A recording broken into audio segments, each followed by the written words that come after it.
Muy bien, muchachos.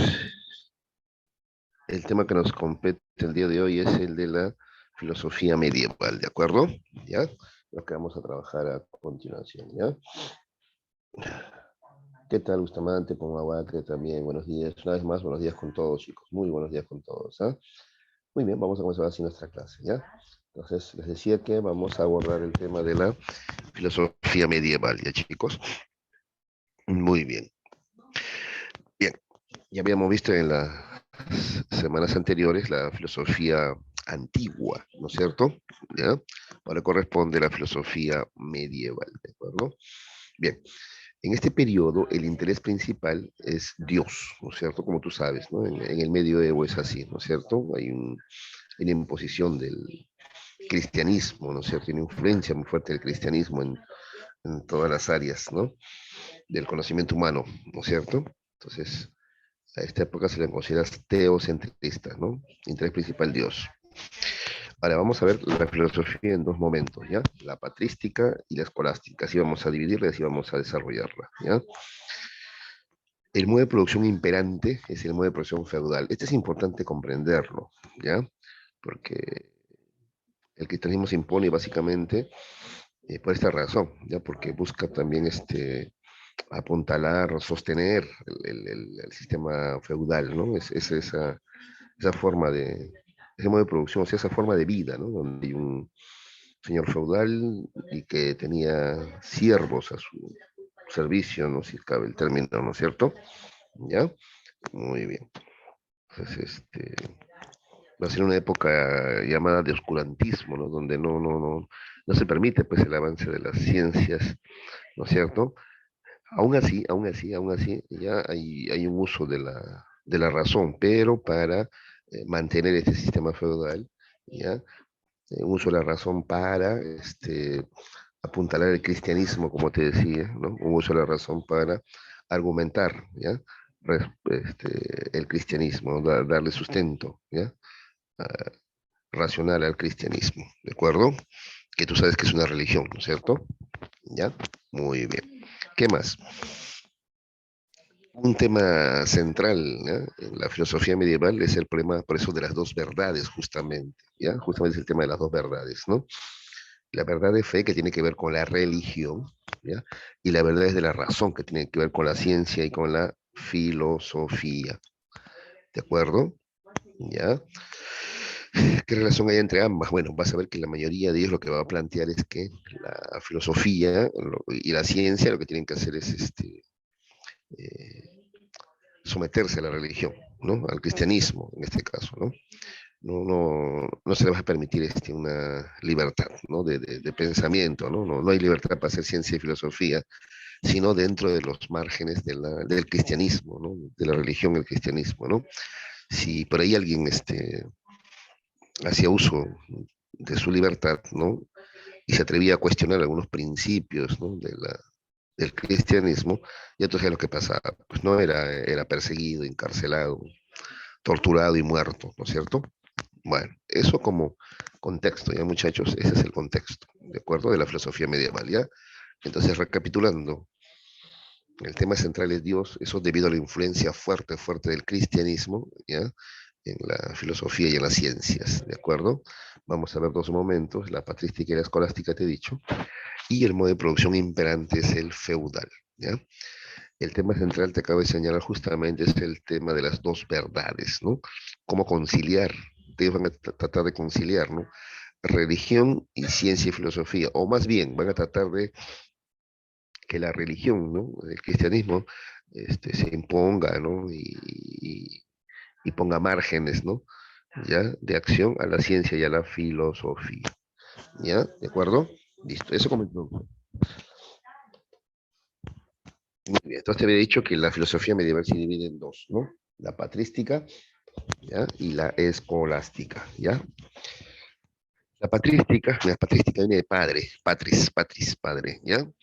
La patrística es justamente la época de los padres de la iglesia, ¿ya? Se les llama así a los intelectuales cristianos que vivieron durante los primeros siglos del cristianismo, ¿no? Estamos hablando del siglo I hasta el siglo VII. Ese es el periodo ya de la patrística, del siglo I hasta el siglo VII. ¿De acuerdo? O sea, siglo I después de la muerte de Cristo, pues, ¿no es cierto? ¿Ya? Entonces, después de la muerte de Cristo, van a aparecer quienes van a tratar de, como te digo, darle sustento racional al cristianismo, ¿ya? Esto coincide con la, dice acá, con la decadencia del Imperio Romano, ¿no? Y la lucha de instituciones feudales como la Iglesia, por ejemplo, por imponerse en toda Europa, ¿ya? Muy bien. Características de la patrística. Acá, atención, atención con las características de la patrística, ¿ya? Bueno, como te había señalado, tiene por objetivo fundamentar y defender argumentativamente la doctrina cristiana. A ver, te vuelvo a repetir. El cristianismo es una religión, ¿ya? No es filosofía. ¿Qué quiere decir que es religión? Que no se basa en la razón, se basa en la fe, ¿te das cuenta? ¿Ya? En cambio, la filosofía sí se basa en la razón, hace uso de la razón, ¿ya? Entonces, ¿ya? ¿Cuál es la diferencia, pues, entre un sacerdote, por ejemplo, y un filósofo cristiano, ¿no? ¿Cuál es la diferencia? ¿Ya? El sacerdote no se va a poner a preguntarse, ¿no? ¿Cómo es que yo pruebo que Dios existe? No, simplemente dice Dios existe por fe, ¿no? Lo siento acá en mi corazón, lo siento en mi alma, existe, punto, se acabó. Ya es un tema de fe, ¿ya? En cambio, un filósofo cristiano, ¿ya? No solamente va a usar la fe, sino va a pretender usar la razón, ¿ya? Para darle más sustento, más fuerza, más peso, ¿ya? Al cristianismo, pues, ¿ya? Incluso va a tratar de subsanar algunas contradicciones que puedan expresarse, ¿ya? Algunos, sí, porque en su comienzo el cristianismo expresaba así a veces contradicciones, errores, ¿no es cierto? Ya, y vamos a tratar de subsanar y responder a esas preguntas, pues. ¿De acuerdo? A ver, te voy a poner un solo ejemplo, ¿ya? Para que veas, mira cómo es el filósofo cristiano, diferente a un sacerdote nada más, ¿no? Al menos en esa época, al menos, ¿ya? Mira, había gente que dice que preguntaba, ¿no? Oye, y ya, Dios creó el mundo, ¿no es cierto? Ya, listo, ya. Y preguntaba a la gente, ¿y qué cosa hacía Dios antes de crear el mundo? ¿No? ¿Por qué se le ocurrió en este momento crear el mundo? ¿Por qué no lo creó antes? ¿Qué estaba haciendo antes? No me digas que Dios tuvo una infancia, una adolescencia, ¿no? Porque se supone que es eterno, ¿no? Entonces, ¿qué hacía antes? ¿A qué se dedicaba antes? ¿No? ¿Qué hacía? Porque se supone que él vive, pues, ¿no? Para mantener en orden su creación. Pero antes de la creación, ¿qué hacía? No hacía nada, ¿no? ¿Qué hacía antes? Pregunta. Entonces, mira lo que contesta un filósofo, Agustín de Hipona, ¿no? Conocido como San Agustín. ¿Sabe qué contesta? Dice así, la pregunta que ustedes hacen es absurda, dice. Mira cómo contesta, mira cómo usa la razón, el argumento. ¿Eh? ¿Por qué? Porque, a ver, Dios crea todo. ¿Sabes qué significa todo? Todo. Significa que crea espacio y tiempo. Cuando Dios crea el espacio es todo el universo que conocemos, ¿de acuerdo? Allí también recién crea el tiempo, justo. Entonces Dios crea el espacio, el mundo, el universo, ¿no? Y también crea el tiempo, ¿ya? Entonces, antes no existía un antes, porque no existía el tiempo, ¿te das cuenta? Cuando Dios crea el mundo, ahí recién crea el tiempo. Entonces no había un antes, todo solamente era la nada. Esa es la respuesta, por ejemplo, de Agustín de Hipona. ¿Te das cuenta? Cómo usan la razón, el argumento, esa es filosofía, pues, ¿no? Para fundamentar, para defender su fe, ¿no? O su religión, el cristianismo. ¿De acuerdo? ¿Ya? Entonces, a eso se refiere con esta primera característica, ¿ya? La patrística, ¿ya? La patrística, la época de los padres de la iglesia, ¿ya? Tiene por objetivo fundamentar y defender argumentativamente la doctrina cristiana. ¿De acuerdo? Ese es su objetivo primario, ¿ya? Fundamental y defender, ¿ya? Porque así igual había un montón de gente que le cuestionaba. O incluso le decía, oye, oye, oye, oye, eso de Adán y Eva a mí no me cuadra, pues, ¿no? Porque como que todos venimos de Adán y Eva. A ver, ¿cómo explicas a los descendientes de África, por ejemplo, afrodescendientes, o a los asiáticos? A ver, si todos venimos de Adán y Eva, no me cuadra, pues, ¿no? Ya, entonces otra vez acá. Los filósofos, ¿no? ¿Ya? De este periodo trataban de defender eso. No, bueno, es que no lo tomes literalmente, eso es una alegoría, etcétera, etcétera, etcétera. ¿Ya? Listo. Otro dato importante, otra característica muy importante, atención porque eso te voy a preguntar en la domiciliaria y en el temático, ¿ah? ¿Ya? Otra característica muy importante es que durante la patrística hay una fuerte influencia de la ideología de Platón. Nosotros hemos visto a Platón, te conté que Platón era idealista, ¿no es cierto? ¿Ya? Para él las ideas tienen existencia propia, ¿ya? Independiente de los objetos, ¿no? ¿Ya? Y de todas las ideas, ¿no? La idea superior en jerarquía es el bien, ¿no? Ya, esa es la postura de Platón, ¿ya? Eso va a influir fuertemente en estos pensadores, ¿no? Entonces van a decir, está, sí, es verdad, el espíritu o la idea es primero, es el ser, es lo que realmente existe, ¿no? ¿Ya? Por encima y separado de las cosas, ¿ya? Y de esas ideas, el bien, ese es el de más jerarquía. Ah, y justamente Dios, ¿qué cosa es? Dios es ese bien, Dios es el bien, ¿de acuerdo? ¿Ya? Entonces hay bastante influencia de Platón, ¿ya? Acuérdate de eso, ¿eh? ¿Ya? Otra característica es que se agrupan según la lengua y principalmente, o sea, según la lengua que practicaban, ¿ya? Así tenemos dentro de la patrística, ¿ya? A sus representantes ubicados en dos grupos, ¿ya? Los griegos, ¿ya? Los que utilizaban el idioma pues griego, ¿no? Y los latinos, ¿de acuerdo? ¿Ya? Entre los padres griegos tenemos ahí está Justino, Clemente, Orígenes, ¿ya? Juan Crisóstomo, Gregorio Magno, ¿ya? Etcétera. Y entre los latinos tenemos a Clemente, Tertuliano, ¿ya? Ambrosio y por supuesto el más famoso de todos, Agustín de Hipona, ¿no? Conocido como San Agustín, ¿ya? ¿De acuerdo?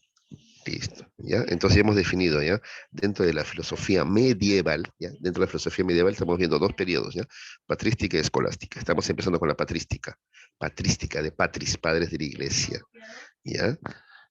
Esto corresponde al periodo de los siglos I hasta el siglo VII, después de la muerte de Cristo, ¿ya? Y te estoy señalando sus características, ¿ya? Primero tienen como objetivo central, fundamental y defender argumentativamente quiere decir racionalmente, la doctrina cristiana, ¿ya? No solamente la fe basta, ¿ya? O sea, es que como parte de expandir el cristianismo, ¿ya? Te vas a encontrar con pueblos, pues, ¿no es cierto? Que a los cuales tienes que darle argumentos, ¿no? O sea, no es que tú, por ejemplo, no es que llegabas, por ejemplo, aquí al Perú y le dices, tienes que creer por fe. No, no, no, no. Tú tenías que argumentar, ¿no? Argumentar, ¿no? Y probar que tu religión, tu creencia es superior a la de ellos, pues. ¿De acuerdo? ¿Ya? Y además te he dicho que tiene otra característica muy importante, otra característica, perdón, muy importante, es la fuerte influencia de Platón, influencia platónica, ¿ya? En la patrística, ¿ya? Ahora sí, veamos a ver algunas ideas de sus representantes, ¿ya? Justino. Justino dice que el cristianismo es la verdadera filosofía. Ya ves, acá se expresa el tema de las dos verdades, ¿te das cuenta? El cristianismo que es una religión y la filosofía, ¿no es cierto? ¿Ya? Que es el uso de la razón, ¿sí o no? El cristianismo se basa en la fe y la filosofía se basa en la razón, ¿ya? Pero para Justino, al final, ¿ya? No hay nada más racional que el cristianismo, pues no hay nada más lógico que el cristianismo. Para él es así, ¿de acuerdo? Para él es así, ¿ya? Mira cómo trata de conciliar, ¿ya? Fe y razón, o sea, religión y filosofía. Eso trata de hacer Justino. Es un representante de la patrística, ¿ves? Tal como te había dicho, ¿ya? A ver, ¿alguien está preguntando algo? A ver, Gutiérrez hace una buena pregunta. Entonces, profesor, ¿todos los filósofos de esa época eran religiosos? Vamos a ver que sí. Había otros filósofos, ¿ya? Seguramente, en minoría, ¿ya? Pero los que vamos a ver ahora, ¿ya? En su mayoría son creyentes, ¿no? O todos son creyentes, ¿eh? Todos son creyentes, ¿ya? De repente hay una variación en la forma como creen, ¿ya? El peso que le dan a la religión y también a la iglesia, ¿ya? Ahí hay diferencias, ¿ya? Vas a ver, hay una diferencia, sí, pero sí, sí, pues la filosofía en este periodo medieval está influenciado por el cristianismo, ¿de acuerdo? Y sí, pues la mayoría son creyentes, ¿ya? ¿Sí? Muy bien. Entonces, Justino dice que el cristianismo es la verdadera filosofía, ¿ya? O sea, el cristianismo, mira, que es una religión, ¿ah? Para él, es también una filosofía. Y no cualquier filosofía, la verdadera, ¿ya? Y cuando dice verdadera filosofía se refiere a que es la más racional, o sea, la que más usa la razón, ¿ya? Miren lo que dice Agustín, ¿no? Porque algunos dirían, no, profe, pero si que tenemos una religión y se basan en la fe, no en la razón. No, pero para Agustín no era así. Para Agustín el cristianismo era la verdadera filosofía. Pero mira, ¿y cómo llega mira cómo llega a esa conclusión? Mira que argumenta, mira cómo él sustenta eso. Dice así, bueno, como tú sabes, acá está, fue el primero que trató de conciliar la fe reveladora y el conocimiento filosófico racional, como ya te dije, ¿no es cierto? Para él, la filosofía era el don más precioso que Dios había hecho a los hombres. Mira, la filosofía, o sea, la razón, ¿ya? La filosofía, o sea, la razón, era el don más precioso que Dios le había hecho a los hombres, ¿de acuerdo? Ya. Por lo tanto, no podía haber contradicción entre filosofía y religión, dice Agustino. ¿Ya? Mira su argumento. ¿Ah? O sea, la filosofía es el uso de la razón, ¿ya? Y el hombre usa la razón, o sea, esa filosofía, porque Dios le ha regalado ese don, ¿ya? Ahora, Dios no te va a regalar un don, pues, para que tú te alejes de la fe en Él, no, no. Él te regala un don para que te acerques a la fe, para que te acerques a Él. Entonces, no entre filosofía y religión, ¿ya? Por tanto, al final, el cristianismo es la verdadera filosofía, ¿ya? Ese es el argumento de Justino. ¿Te das cuenta? ¿Ya? Entonces, mira cómo tratan de conciliar religión con filosofía. ¿Ya? Luego viene Orígenes. Orígenes dice que la Biblia debe interpretarse de manera alegórica. Eso hace rato lo mencionaba, ¿no? Es que esto ocurre frente a que hay cuestionamientos, pues hay gente que cuestiona, ¿no? ¿No? Entonces hay gente que cuestiona, ¿no? Entonces, por ejemplo, yo les confieso, ya yo cuando iba a dar mi primera comunión tenía pues 10, 11 años, creo, ¿no? Y sí, pues sí, también me pregunté acerca de eso, ¿no? Yo me acuerdo que le pregunté al padre, ¿no? Al sacerdote, ¿no? Con el que llevamos catecismo, ¿no? Le pregunté, pero dice la Biblia que todos, ¿no? Provenimos de Adán y Eva, ¿no? Descendemos de Adán y Eva. Le digo, yo no entiendo eh, Adán y Eva porque muere Abel, ¿no? Entonces todos somos hijos de Caín, ¿no? Y Caín o que entre hermanos se unían en esa época porque no había más gente, ¿no? O sea, y más que eso, ¿no? ¿Cómo explicas el tema de las diferencias raciales, ¿no? O sea, de dónde surgen los afrodescendientes, los asiáticos o los andinos, que son nuestros ancestros, ¿no? ¿Cómo se explica eso, no? Yo no entendía, ¿no? Entonces el padre me acuerdo que usó justamente este término, igual que Orígenes me dijo, ¿no? No, me dijo Guido, es que tienes que entender ya, la Biblia de manera alegórica, o sea, no literal, ¿no? Entonces me dijo, y me sorprendió, ¿ah? Así me dijo el padre a mí, ¿no? O sea, a ver, ustedes preguntan al padre Suárez, a ver qué les dice. ¿Sabes qué me dijo a mí? Hasta ahora me sorprende. ¿Sabes qué me dijo? Me dijo, eso de Adán y Eva es una leyenda, nomás me dijo así. Una leyenda que te quiere explicar, ¿ya? Que Dios ha creado a todos los hombres, no solamente a Adán y Eva. Pero él dice que son los primeros hombres, sí, pues, pero después ha creado a más, pues, me dice así. Ah, vaya, ¿no? Entonces hay que interpretar alegóricamente, ¿no? Pues acá te dice hay tres niveles, ¿no? La carne, el alma, el espíritu, ¿no es cierto? ¿Ya? ¿De acuerdo? ¿Ya? Entonces, hay que interpretar la Biblia así de manera alegórica, no literal. ¿Ya? Por ejemplo, otra interpretación dice, eso de que abre el mar rojo, por ejemplo, ¿no? También tiene una interpretación alegórica, ¿ya? No hay que tomarla de manera literal, ¿ya? ¿De acuerdo? Porque si no, con el tema de las 7 plagas también uno se pone a pensar, no sé, a ver, igual. Bueno, yo les confieso que he sido siempre un poquito cuestionador, por eso me gusta la filosofía, ¿no? Pero igual, por ejemplo, yo me ponía a pensar, ¿no? ¿Se acuerdan de las 7 plagas de Egipto, ¿no? Pero ahí muere un montón de gente inocente, ¿sí o no? Bastante gente inocente muere, ¿no? Claro, el faraón es el que no quiere, ¿no? Liberar al pueblo de Moisés, ¿no? Pero la pobre gente que vivía, ¿qué culpa tiene, no? Yo decía, no me parece justo, ¿no? La gente es la que sufre las 7 plagas y al final recién lo tocan al faraón, ¿no? Con esa plaga de que iba a morir el hijo mayor de cada...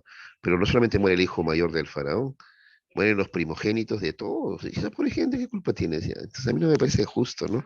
Que ande matando tanta gente, Dios, ¿no? Decía yo, ¿no? Dicen que Dios es a paz, amor, ¿y cómo mata tanta gente? Decía yo, ¿no? Y no solamente en eso, estuve en otras ocasiones también, ¿no? Que mandó al ángel de la muerte, que, pucha, era un Dios guerrero, ¿no? Entonces digo, ¿qué pasa acá, no? ¿ya? Entonces, igual me decían, igual me explicaban, ¿no? Eso es, hay que tomarlo de manera alegórica, ¿no? No es literal, pues, ¿no? No es literal, ¿no? ¿Ya?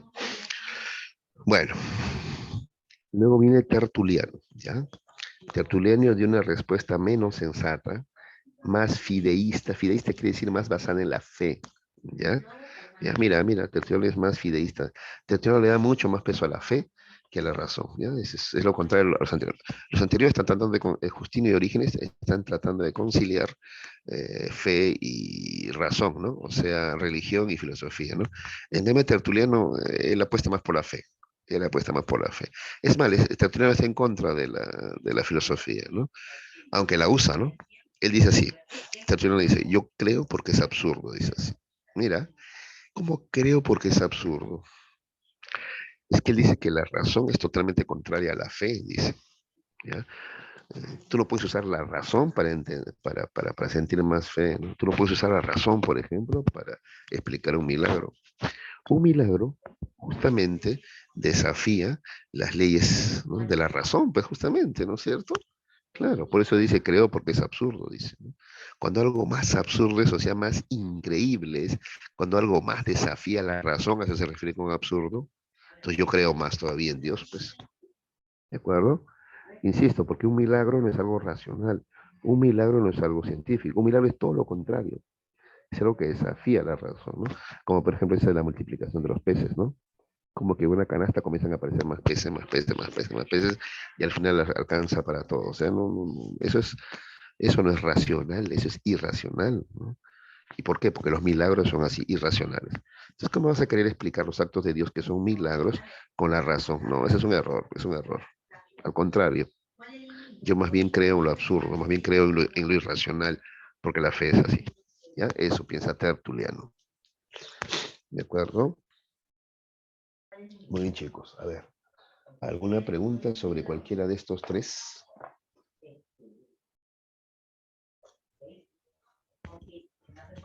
A ver, ¿está todo claro?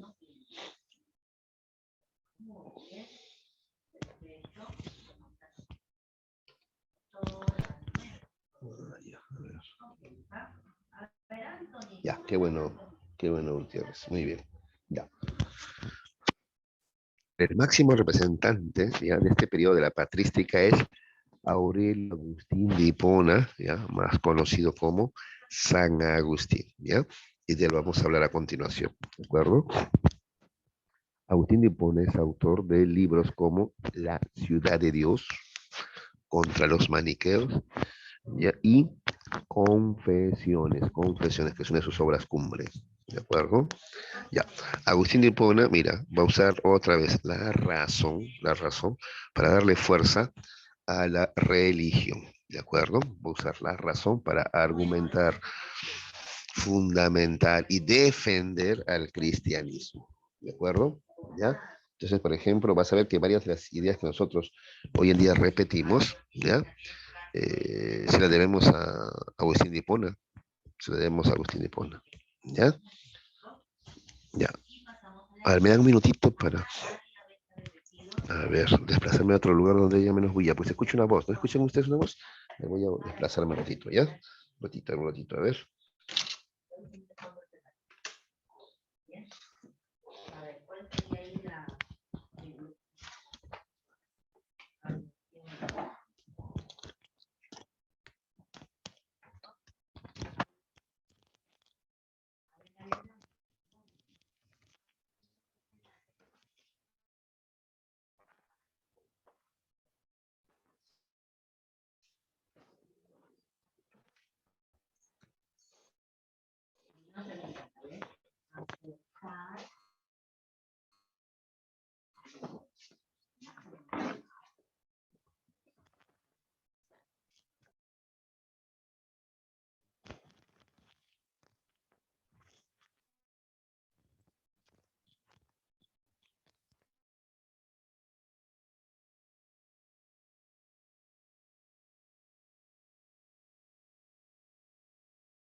Ya, ya muchachos, a ver, ya estamos de vuelta ya. A ver, disculpen, tuve algunos problemas técnicos ahí. ¿Ya? Bien, vamos a continuar. ¿Ya? Entonces estábamos hablando de Agustín de Hipona, Aurelio Agustín de Hipona, ¿no? El máximo representante del periodo de la patrística dentro de la filosofía medieval. ¿Ya?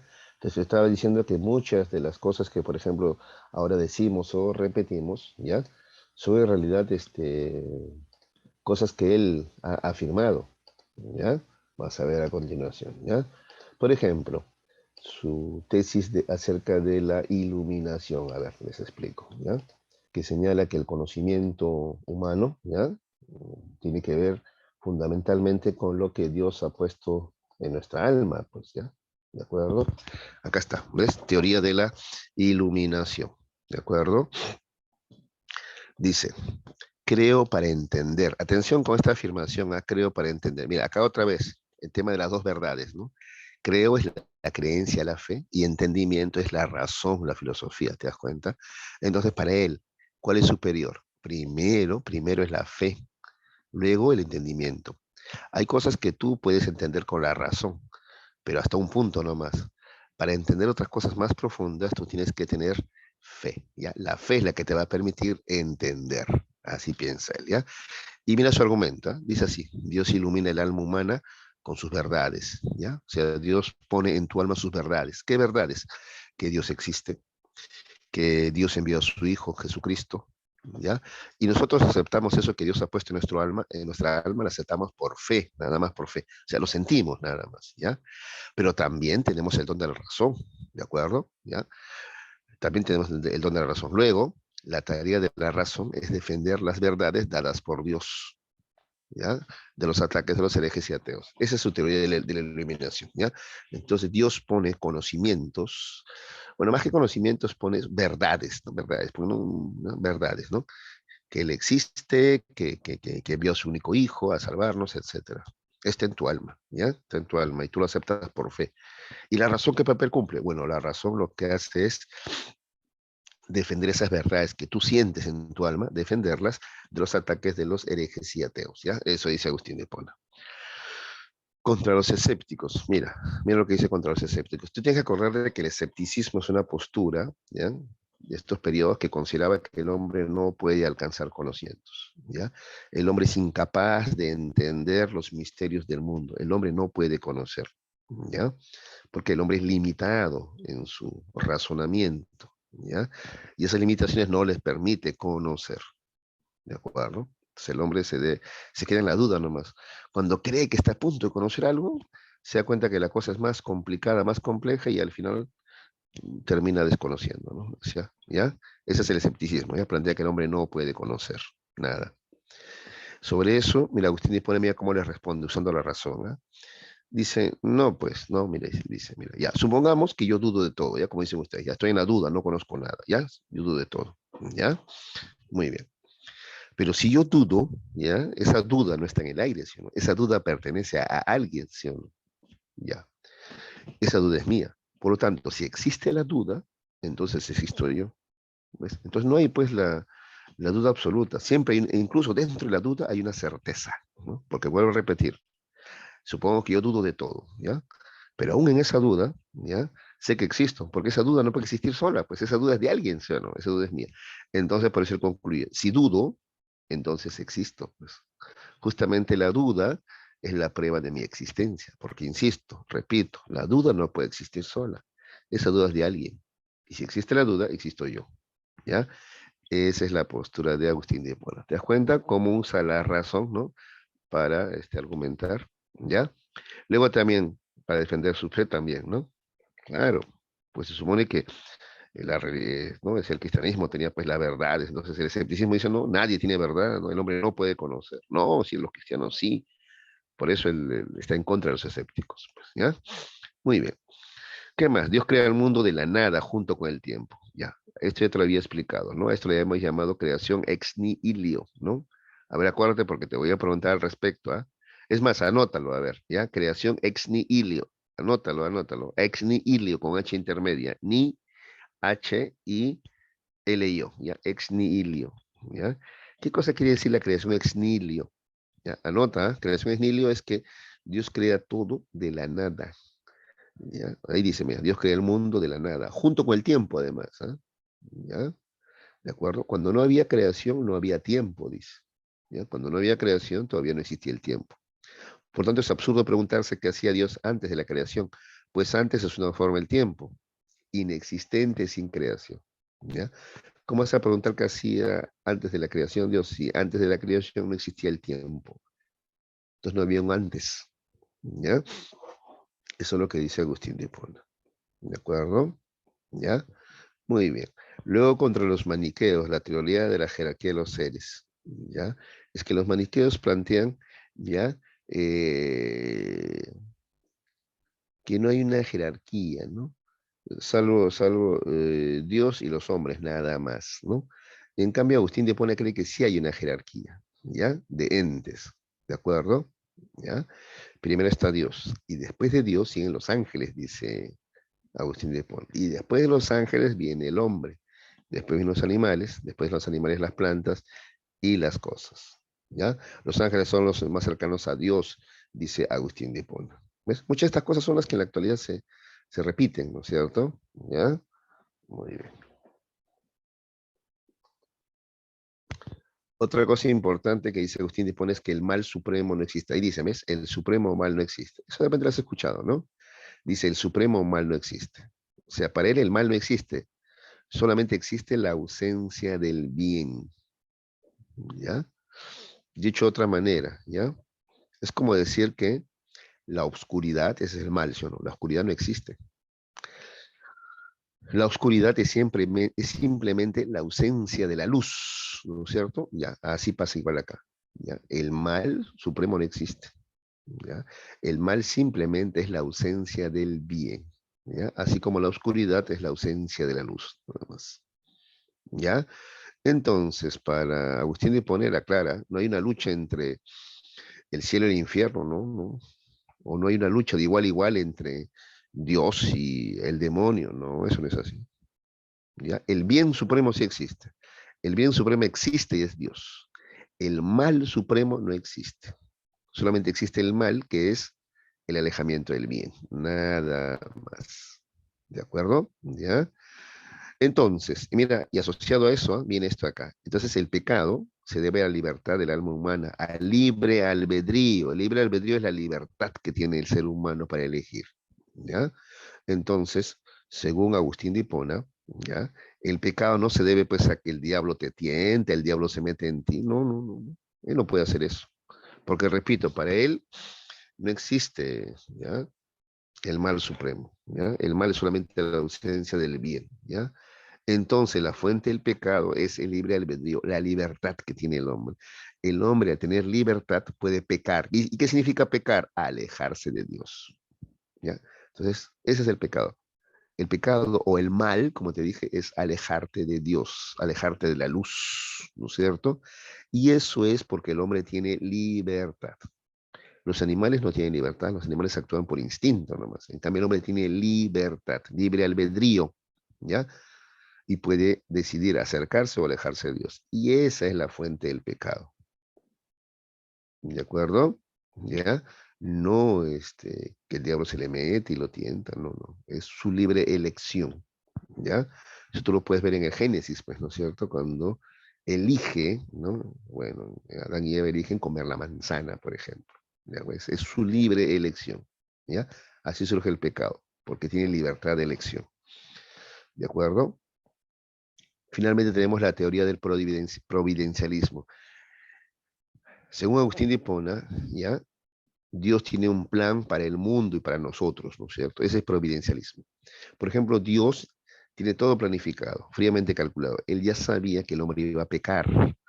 Él ya sabía que necesitaba enviar a su hijo, ¿no? Es más, él sabe que tiene que enviarlo por segunda vez, ¿no es cierto? Que es lo que estamos esperando, o es lo que esperan los cristianos, ¿no? ¿De acuerdo? Esa es la teoría del providencialismo, ¿ya? Igual, a ti te puede parecer tan lógico, pero te cuento que hay religiones que no son así, ¿eh? ¿Ya? Hay religiones donde Dios no se mete en la vida de los hombres. Dios controla el orden del universo, pero no tiene un plan para los humanos. No, no. En el cristianismo nomás hay esto, ¿no? De que Dios tiene un plan para todos los humanos, ¿no? ¿Está bien? ¿Ya? ¿De acuerdo? Es que el cristianismo, si tú sabes, está basado en la tradición judio-cristiana, ¿no? Los judíos, ¿no es cierto? O sea, los hebreos, ¿no? Han sido esclavos durante mucho tiempo, ¿no? Esclavos de los egipcios y luego de los romanos, ¿no? Entonces, por eso, para ellos, Dios iba a intervenir y liberarlos, ¿sí? O sea, para ellos Dios se mete hasta en las guerras para liberarlos. ¿Te das cuenta? ¿Ya? Entonces de ahí viene el cristianismo, es un Dios que se mete en la vida de los humanos, que planifica nuestra vida. Eso se llama providencialismo, ¿ya? Hay un plan para los hombres, para la humanidad, que tú lo puedes leer en la Biblia, ¿no? Que es llegar hasta el Apocalipsis, ¿no es cierto? ¿Ya? Ese es el providencialismo. Te vuelvo a repetir, hay otras formas de espiritualismo, religión, donde Dios no se mete ¿no? en la vida humana, ¿no? Está abocado a otras cosas, pero no se mete en la vida humana, ¿no? En cambio, en el cristianismo, sí. Incluso hay gente que llega al extremo de creer que hasta Dios te puede conceder, por ejemplo, que te cures de una enfermedad o que te mueras, ¿no? Entonces escucho mucha gente que dice, no, Dios me hizo un milagro, me curó, me sanó. O sea, Dios anda decidiendo quién vive, quién muere, según ellos, ¿no? Y no sé entonces los médicos para qué existen entonces, ¿no? ¿Ves? Pero es parte de esta teoría del providencialismo, ¿no? De creer que Dios tiene un plan para toda la humanidad y algunos incluso creen que tiene un plan para cada uno de nosotros, ¿ya? ¿De acuerdo? ¿Ya? Y ese modo de creer, o esa fe viene del cristianismo, pues, ¿ya? Porque, por ejemplo, a ver, Epicuro decía que no hay que tenerle miedo a los dioses. Mira lo que decía él, ¿ah? Porque para él Dios está abocado a otras tareas muy grandes. Dios, por ejemplo, está abocado al orden del universo. Entonces, la vida humana para Dios, según Epicuro, es insignificante. Entonces, digamos que te deja ser, no se mete en lo que hagas o no hagas, y eso depende de ti ya. ¿De acuerdo? Pero el cristianismo no. Para el cristianismo Dios tiene un plan para la humanidad y para cada uno de nosotros. ¿Ya? Muy bien. Bien, hasta ahí. ¿Alguna pregunta sobre Agustín de Hipona? Ya hemos terminado la patrística, vamos a ver la escolástica. ¿Alguna pregunta sobre la patrística? Agustín, Orígenes, Tertuliano o Agustín de Hipona. ¿Todo claro, muchachos?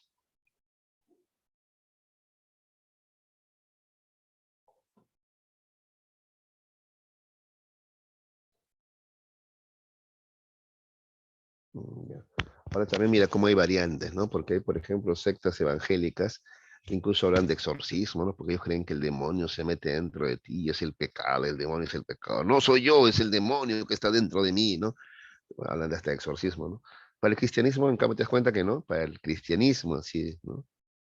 Eh, no, el pecado es porque el hombre tiene libertad de elegir, ¿no? Y elige alejarse de Dios, alejarse del bien, ¿no? ¿No? ¿De acuerdo? Ya está.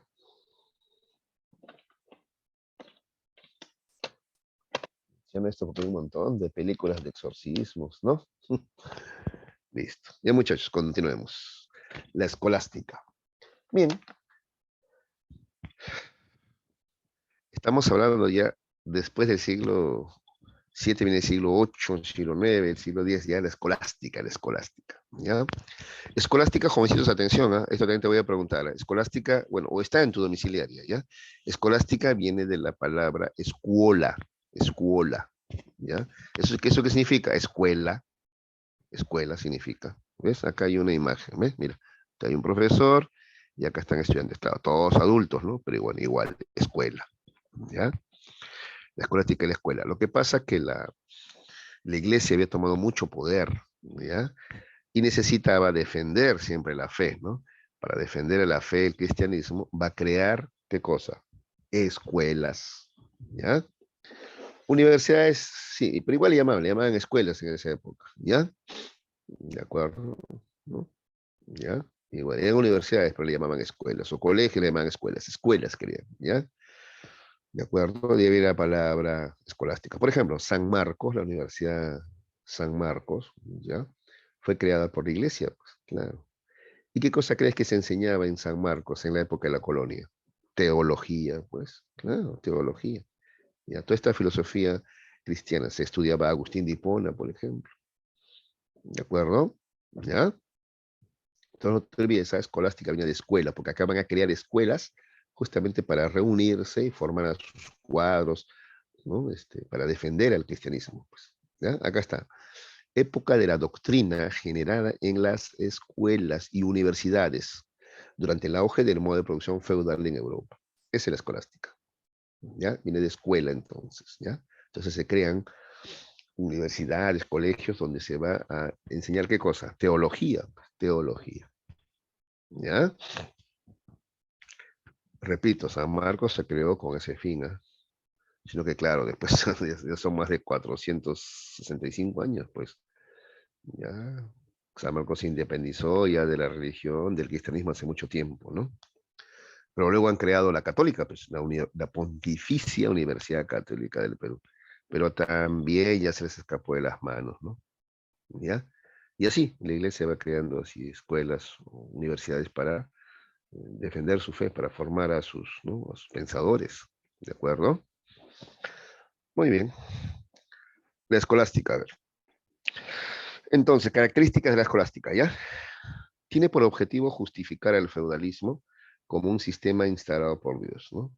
Ellos dicen, las cosas son así porque Dios lo ha querido, ¿ya? Cuando había alguien que quería, oye, ¿por qué la vida es así? Bueno, así, la vida es así porque Dios lo ha querido, ¿no? Sí, tiene que haber un señor feudal, tiene que haber un rey, y tiene que haber, ¿no?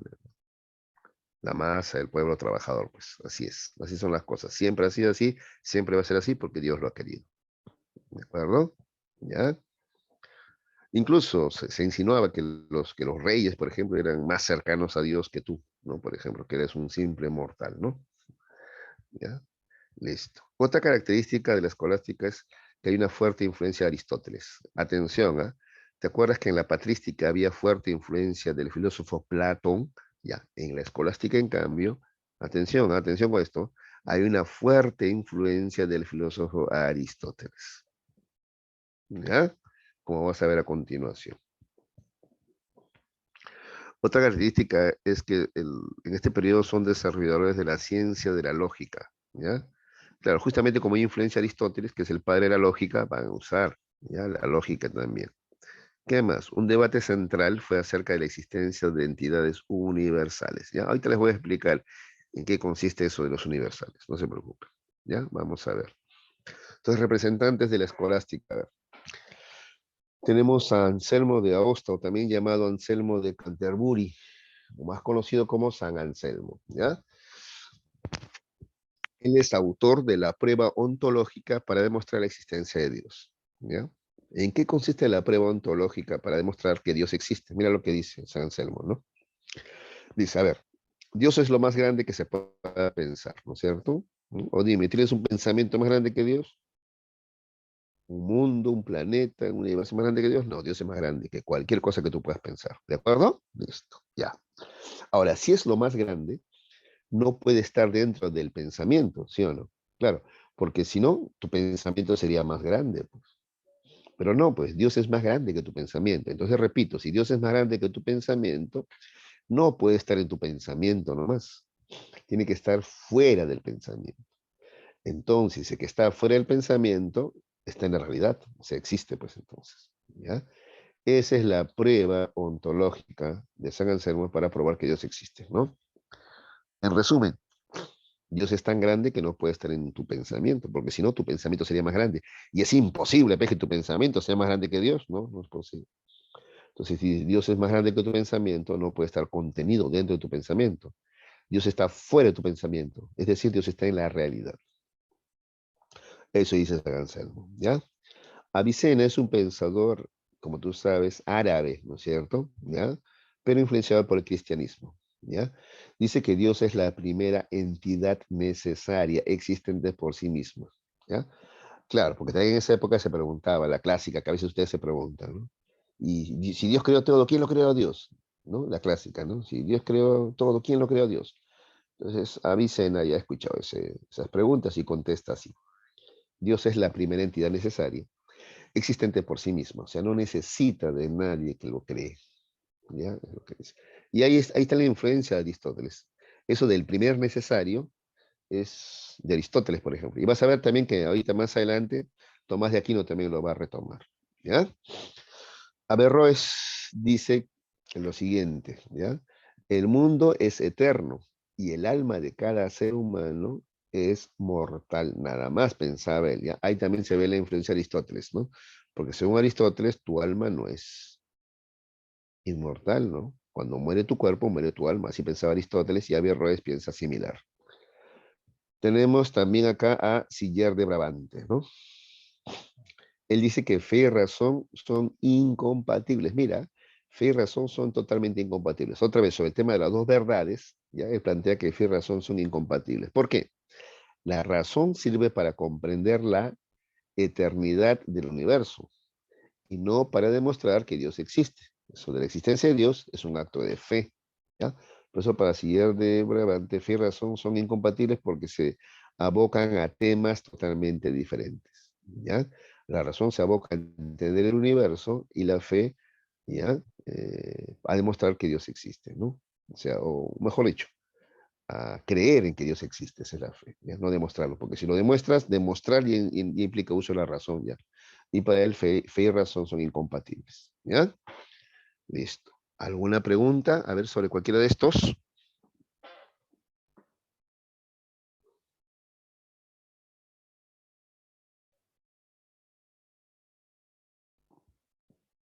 Ya, entonces voy a continuar, ¿ya?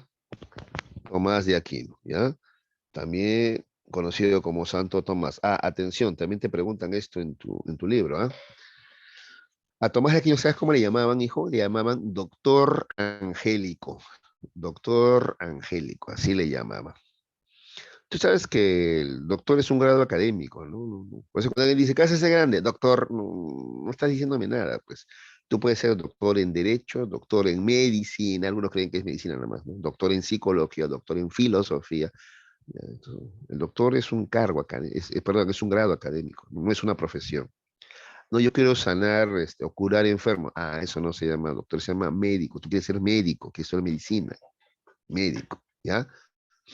Ahora, si te especializas más, algún día puedes ser doctor en medicina, ¿ya? Como puedes ser doctor en psicología también, ¿ya? Entonces, un grado, entonces, el máximo grado, ¿no es cierto? Ya, eso se lo dieron a Tomás de Aquino, por eso le decían doctor. Pero no solamente eso, doctor angélico, o sea que casi está al nivel de los ángeles, ¿ya? ¿Ya? Mira cómo lo llamaban a Tomás de Aquino para que veas cuánto lo respetaban, ¿ya? En esta época, doctor angélico. No te olvides, ¿ah? Porque hay una pregunta así en la DOMI, ¿ya? Muy bien. Tomás de Aquino escribe la Suma Teológica y también la Suma contra los Gentiles. ¿Ya? En estas obras, Tomás de Aquino afirma cosas como estas. Para Tomás de Aquino, la fe y la razón se complementan. Atención, ¿ah? También hay una pregunta así. ¿Ah? Para Tomás de Aquino, fe y razón se complementan, son complementarias. ¿Ya? Es cierto que la fe y la razón son caminos, vías diferentes, distintas del conocimiento, ¿de acuerdo? Sin embargo, él cree que ambos pueden abordar o tener el mismo objeto de estudio, o sea, Dios. Ambos, ¿ya? Porque te acuerdas que Siller de Brabante decía que no, ¿no? No, razón y fe son incompatibles, son cosas diferentes y abordan temas diferentes. Uno aborda el tema del universo, el otro, ¿no? Dios, ¿no? Bueno, para Tomás de Aquino, ambos, fe y razón, pueden abordar el mismo tema, que es Dios, y por tanto ambos pueden complementarse, ayudarse, ¿ya? Porque dice luego, ¿ah? La razón es el preámbulo de la fe, ¿ya? O sea que la razón ayuda a que tengas más fe, ¿de acuerdo? La razón te ayuda a tener fe, ¿ya? ¿De acuerdo? Cuando tú ves algo coherente, más fe le tienes, pues, ¿ya? Y en ese sentido, mira, él va a usar justamente la razón para probar la existencia de Dios, ¿ya? A eso se le llama 5 vías para probar la existencia de Dios, ¿ya? Él va a usar 5 vías racionales, va a usar la razón para probar que Dios existe. Y acá vas a ver también la fuerte influencia aristotélica, ¿ya? Por ejemplo, la vía del movimiento, ¿ya? Dice que una cosa mueve la otra, ¿de acuerdo? O sea, para que una cosa se mueve, tiene que haber alguien atrás que la mueve, ¿de acuerdo? ¿Ya? Pero esa secuencia no puede ser hasta el infinito, dice, ¿ya? Tiene que haber un primer movimiento, pero al cual nadie mueve. A eso le llama primer motor inmóvil. Y ese es Dios, dice Tomás de Aquino, parafraseando a Aristóteles. ¿ya? A ver, para que me entiendas. Imagínate, hijos, una fila de dominós, ¿ya? 1000 dominós, ¿ya? Donde cuando uno cae, empuja al otro. Ese que cae, empuja a otro, ese que cae, empuja a otro. O sea, cada dominó porque se mueve, porque hay alguien atrás que lo empuja, ¿no es cierto? ¿De acuerdo? Ya, muy bien. Pero al primer dominó, ¿quién lo empujó? Porque atrás de él no había otro dominó, ¿ah? Ah, ese primer motor, ¿ya? Ese es Dios, dice, ¿ya? Y a ese nadie lo mueve, nadie lo, ¿ya? Él se mueve solito, pero sí es el primer motor que comienza el movimiento del universo, ¿ya? Luego propone la tesis de la causalidad eficiente, es la segunda vía. Eso también es de Aristóteles, causa eficiente. ¿Te acuerdas? A ver, te dije en la mesa, la causa material es la madera, ¿no? La causa formal, la forma que tiene la mesa. Acá viene causa eficiente, causa eficiente. ¿Quién le dio a la madera forma de mesa? El carpintero. Esa es la causa eficiente. Ya. En el caso del hombre, del universo, la causa eficiente es Dios, dioses. ¿Ya?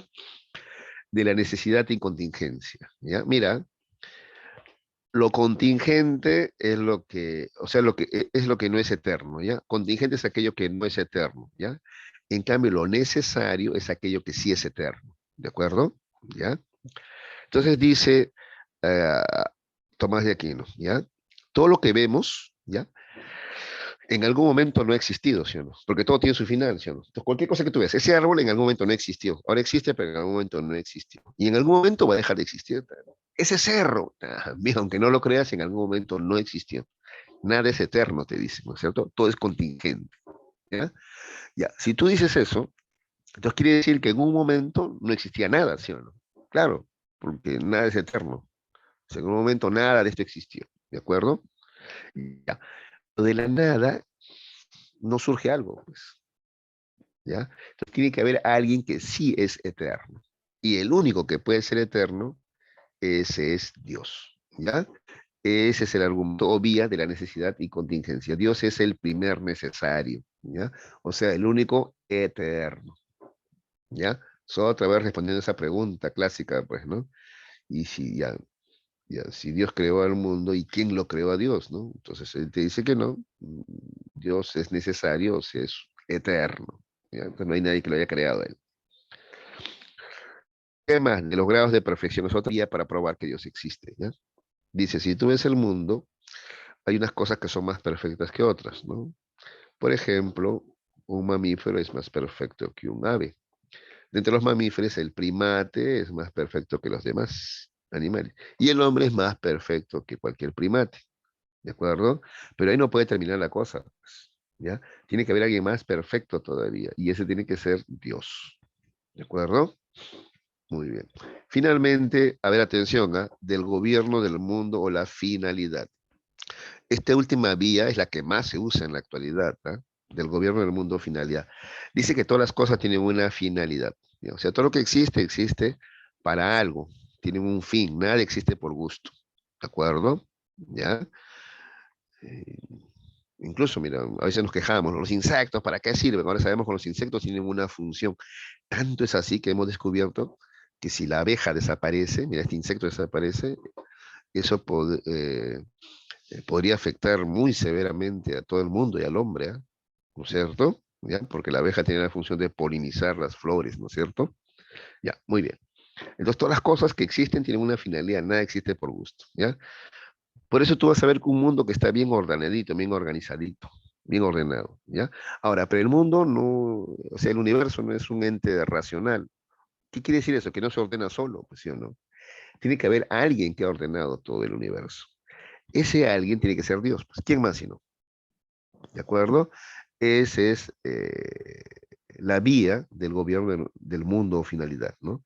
Dice que todo el universo está ordenado y ese orden no viene del aire, pues. Ese orden es el orden que Dios le da. Entonces, la prueba de que Dios existe es que todo el universo esté ordenadito, pues, ¿ya? Porque ellos no se ordenan solo. Si hay un orden es porque existe alguien que pone orden. Y ese que pone orden, ¿quién es? Dios, la inteligencia ordenadora. ¿Ya? Ese es el gobierno del mundo finalidad, ¿de acuerdo? ¿Ya?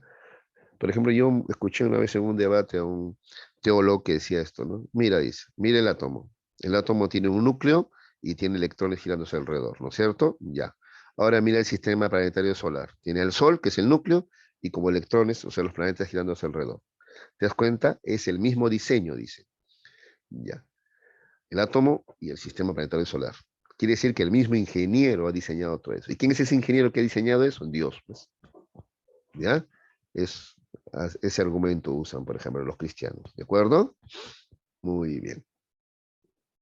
Finalmente dice Tomás de Aquino que la iglesia manda sobre los estados, ¿no? O sea, para él el papa debería tener más poder que los reyes. ¿Por qué? Porque los reyes, ¿ya? Que dirigen estados, ¿ya? Buscan que el hombre sea feliz aquí en esta vida. En cambio, la iglesia busca que tú seas feliz en la otra vida eternamente, ¿no? Entonces, al buscar algo más grande, un papa tiene más poder que un rey. La iglesia está por encima de los estados. Así pensaba Tomás de Aquino. ¿Ya? Muy bien. Para terminar, vamos a ver a Guillermo de Ockham brevemente nomás, ¿ya? Mira, Guillermo de Ockham piensa de manera diferente a Tomás de Aquino. ¿Te acuerdas que para Tomás de Aquino fe y razón se complementan? Ya, para Guillermo de Ockham no, fe y razón son incompatibles. La razón se encarga del conocimiento de la naturaleza, y eso es ajeno a la fe. La fe, en cambio, se encarga de las verdades reveladas por Dios. Por tanto, son absurdas las pruebas para demostrar la existencia de Dios, ¿ya? Fe y razón son incompatibles, ¿ya? En eso, diferente, porque te vuelvo a repetir, Tomás de Aquino decía que fe y razón eran complementarias, para Guillermo de Ockham no, son incompatibles, ¿ya? ¿Qué más? Los universales, acá está el tema de los universales, ¿ya? A ver, jovencitos, universales son conceptos generales, por ejemplo, belleza, ¿ya? Bien, ¿ya? ¿De acuerdo? Libro es un universal también, porque no habla de un libro en particular, sino de todos en general. ¿Ya? Pues se llama universal. Árbol también es un universal. No habla de un árbol en particular, sino de todos los árboles a nivel universal. ¿Ya? Esos son los universales. ¿Ya? Libro, hombre, árbol, ¿ya? Belleza, esos son universales. ¿Ya? Ahora, la pregunta es, ¿estos conceptos tienen vida propia? Sí, yo sé que te suena absurdo, ¿ya? Pero así pensaban algunos seguidores de Platón, pensaban que sí, pues tenían vida propia, ¿ya? Que existía, por ejemplo, la idea o el ideal de árbol, así, tenía vida propia, y luego que en la Tierra había sombras, reflejos de ese ideal de árbol. Ya, para ellos sí existía, ¿ya? La belleza flotando en el aire, la idea del árbol estaba en el mundo de las ideas, la idea de hombre también existía, ¿ya? A eso se le llama realistas, ¿ya? Porque pensaban que los universales existían en la realidad. Por otro lado están los nominalistas. Guillermo de Ockham es nominalista. Para él los universales no existen, ¿ya? Árbol, hombre, eso sí, eso, no existen, o sea, en el sentido de que no tienen vida propia. Son solamente nombres que los humanos le damos a las cosas. A todos estos que tienen tronco, ramas, ¿no es cierto? Le vamos a llamar árbol, listo. Son nombres que el hombre ha creado, nada más. No es que tengan vida propia, ¿ya? A eso se le llama nominalista. Y Guillermo de Ockham es el príncipe de los nominalistas. ¿De acuerdo? Listo. Guillermo de Ockham también propone el principio de economía lingüística o navaja de Ockham. Dice que para explicar algo no hay que emplear demasiadas palabras, hay que ser lo más sencillo posible, ¿ya? De dos posibles explicaciones a un problema, entonces, tú siempre toma como cierta la más simple, la más sencilla, ¿ya? Y finalmente plantea de que el Papa no es la autoridad, o sea, el Papa es solamente una autoridad simbólica de carácter moral, dicen. Entonces el Papa no es que es superior a los reyes, la Iglesia no debe meterse en política, ¿ya? Porque se supone que se encarga de lo espiritual, ¿no es cierto? No de lo terrenal, ¿ya? Por tanto, el Papa es solamente una autoridad simbólica de carácter moral. Entonces no debe tener ejército, no debe meterse en política, sino debe preocuparse solamente por lo espiritual, ¿ya? Eso dice Guillermo de Ockham. Por decir esas cosas lo persiguieron, pues. Ah, tú no quieres que el Papa tenga poder, no quieres que la iglesia tenga poder, y lo atacaron bastante. Listo. Vamos a ver rápido nomás la práctica dirigida, ¿ya, chicos? A ver, tres características de la filosofía medieval. A ver, atención, atención, ¿ah? A ver. Uno, ocurrió dentro del modo de producción feudal. Dos, esto es bien clarito, ¿no? La filosofía medieval tiene una fuerte influencia del cristianismo. Tres, comprende dos momentos que hemos visto, ¿no? La patrística y la escolástica. Patrística de padres de la iglesia y la escolástica cuando surgen las escuelas, la iglesia crea escuelas, ¿no? Para defender la fe. ¿En cuántas partes se divide la escolástica? Estas preguntas son de tu libro, no las he creado yo. ¿Ah? La escolástica se divide, según tu libro, en tres partes. ¿Ya? La antigua escolástica o periodo de formación, la alta escolástica o periodo de apogeo, ahí está Tomás de Aquino que acabamos de ver, ¿no? Y luego viene la escolástica decadente con Guillermo de Ockham que también acabamos de ver. ¿Ya?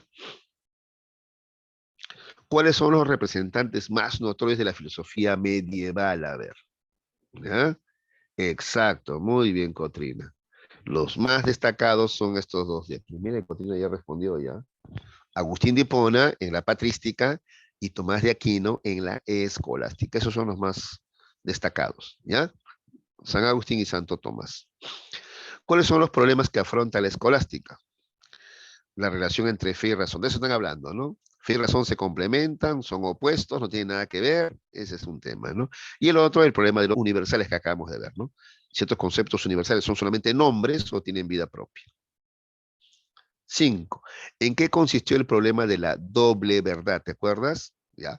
En que hay dos verdades, dice, ¿no? La verdad de la fe, que se alcanza mediante la religión, y la verdad de la razón, que se alcanza con la ciencia y la filosofía. El problema es cuál es la relación entre ambas. ¿Se relacionan o no se relacionan? ¿Se complementan o se contradicen? ¿O no tienen nada que ver una con otra? ¿Ya?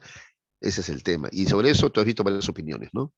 Por ejemplo, para Tomás de Aquino se complementan. Para Guillermo de Ockham no tiene nada que ver una con la otra. ¿Ya? 6. ¿Qué filósofos influenciaron decididamente en la filosofía medieval? Ajá. Te dije ya, en la patrística hay una fuerte influencia de Platón, mientras que en la escolástica hay una fuerte influencia de Aristóteles. ¿Ya? A ver, atención con esto, acuérdate de esto, ¿ah? ¿Ya? 7. ¿Qué filósofos incursionan en la filosofía árabe? Bueno, estos dos son filósofos, ¿no? Árabes, ¿ya? Que llevan el cristianismo, ¿ya? Avicebrón y Avicena. Esto que está entre paréntesis es su nombre en árabe es bien largo, ¿no? Tienen nombres bien árabes. Avicena se llamaba Abu Ali al-Hussein ibn Abdallah ibn Sina. Entonces es su nombre, ¿no? Bueno, tienen nombres bien largos, ¿no? Los árabes, ¿no? Ya. Mencione la obra cumbre de Santo Tomás de Aquino, ¿ya? La obra cumbre de Tomás de Aquino, Santo Tomás de Aquino, es la Suma Teológica, ¿ya? La Suma Teológica. Ah, muy bien, Cotrina ya había respondido también. En todas, ¿ah? Muy bien. Ya. ¿Por qué la filosofía escolástica favorece al cristianismo? Ah, porque busca así mantener el orden feudal, ¿no? Y también busca que se mantenga el cristianismo, pues la fe, ¿no? 10. Posturas que surgen ante el problema de los universales. Ah, como lo mencioné, esto lo he mencionado nada más. ¿Ah? Surgen dos posturas, ¿ya? Frente a los universales, ¿no? Ya te dije ya, un universal, por ejemplo, es árbol en general, hombre en general, son universales, ¿ya? Porque no habla de un árbol en particular, sino de todos los árboles universalmente, ¿no? Igual hombre, en general, esos universales, ¿ya? Estos tienen vida propia, el realismo dice que sí, ¿ya? Sostiene que los universales, por ejemplo, belleza, bien, blanco, árbol, hombre, etcétera, tienen existencia propia, independiente de los objetos, ¿ya? Viven en el mundo de las ideas. En cambio, el nominalismo dice, ¿no? Los llamados universales son solamente nombres que le asignamos a los objetos. A todos estos que tienen hojas, ¿no? Y letras dentro de las hojas le vamos a llamar libro, libro, listo. Son solamente nombres nomás que crean los hombres, dicen los nominalistas. Justamente nómina viene de nombre. Estos muchachos, hasta ahí, ¿ya? ¿Alguna pregunta?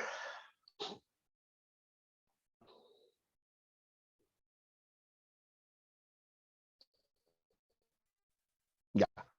Entonces entramos, por favor, a desarrollar el temático. ¿Ya, chicos? A ver, adelante, por favor. Ingresen a desarrollar el temático. ¿Ya?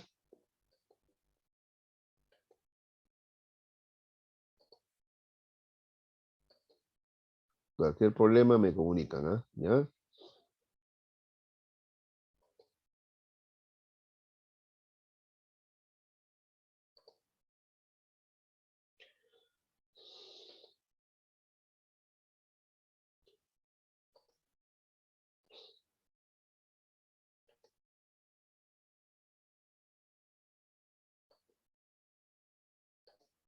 Ya, ahora adelante con el temático, ¿eh?